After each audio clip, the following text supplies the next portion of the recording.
Well, change of pace. Driftwood is an enthralling new Australian musical which tells the story of Austrian-Australian sculptor Karl Duldig and his inventor wife Slava. Following a sold-out world premiere season in Melbourne, the show is now headed to Sydney, and it's your last chance to catch it before the production heads to New York. Here's a taster of what you can expect to see.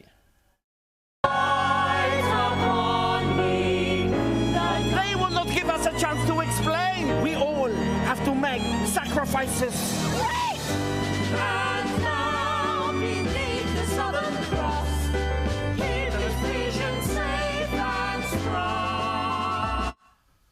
The musical is based on the brilliant memoir by Eva de Jong-Duldig, who also happens to be the mother of our guest. Joining us now is the creative producer and star of the show, Tania De Jong. Tania, great to see you. Welcome to Outsiders. Now, tell us first just about your mum and the story about your mum before you tell us about the musical that has come from her memoir.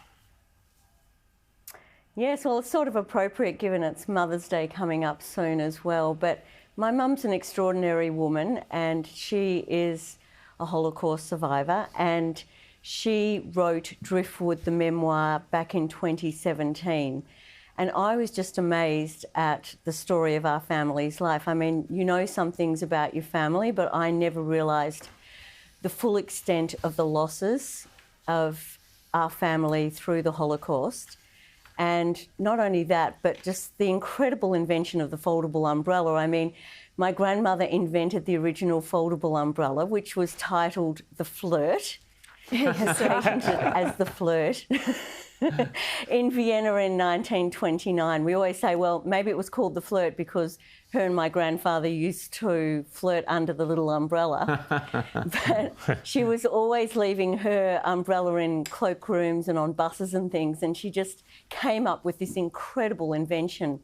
And she was not only a great artist, but she was also a wonderful inventor. She designed furniture and all these sorts of things, which for a woman in the late 1920s and early 30s was quite extraordinary. But of course, her remarkable patent, she ended up having to sell the rights to all her royalties to the Germans for 1,000 Reichmarks, which at the time was quite a significant amount of money, but of course she was never to get any more royalties. But she did that in exchange for keeping her name as the patent holder. So if you go to have a look at the European Patent Office, you can see Slava Horovitz-Duldig, my grandmother, as the original inventor of the foldable umbrella on there. Anyway, this incredible story, she was able to live in a beautiful way in Vienna. But then, of course, in 1938, in March, Hitler came into Vienna, and my mum Eva, was just a month old at the time. And my grandmother was very, very smart, and she realised how much danger they were in, and she forced my grandfather to leave her and the little baby to go to Switzerland to play a professional tennis tournament. He was not only an artist, an extraordinary artist, but he was also a professional tennis player, and he joined the tennis circuit and was able to get 2 visas out for my mum and grandmother. And that is the only reason I'm sitting here, because the rest of our family was murdered.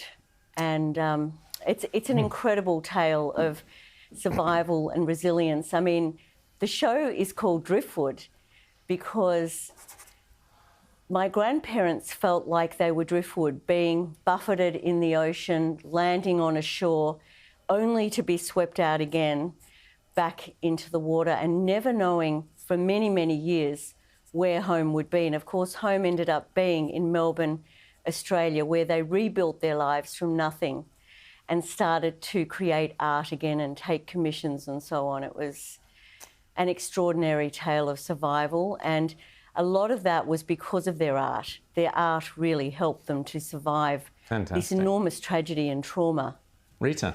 And did they manage to reclaim some of that art they had to leave behind when they fled?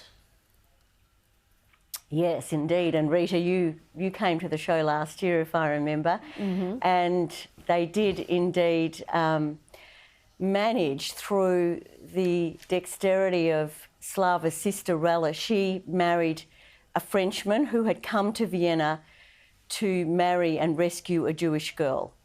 And so she married Marcel, this Frenchman, and they hid all of the furniture and art, and they swindled the Nazis. There's a scene in the musical where they swindle the Nazis about the furniture and the art. It gets saved in Paris in a basement for many, many years, and eventually makes its way back to Melbourne, where it is now housed in the Duldig studio in Malvern East. And people can go and see that public museum. They can see the furniture, the art, the original prototypes of the foldable umbrella are all there. Fantastic. It's incredible. Fantastic. James. Well, tell us about, there's, of course, the whole horror show in Europe that they escaped from. But then once they finally landed here in Melbourne, when was that? What was the experience like for them? Because I can't imagine, I know we say Melbourne's a very sort of cultured city, but it must have been very different to, pre-war Vienna. Yeah, I mean, I think it was an enormous shock. I mean, firstly, they were interned into Chura to begin with when they arrived in Australia as enemy aliens, because anyone who spoke German at the time, they couldn't work out who were the real, enemies and who were decent people. And so they were all classed as enemy aliens, and they were literally behind barbed wire in northern Victoria and Chura, searched by soldiers every single day. And it was only when my grandfather joined the Australian Army that they were able to move back to Melbourne, find a home. And of course, I mean, Melbourne was not the cultural city that it is today.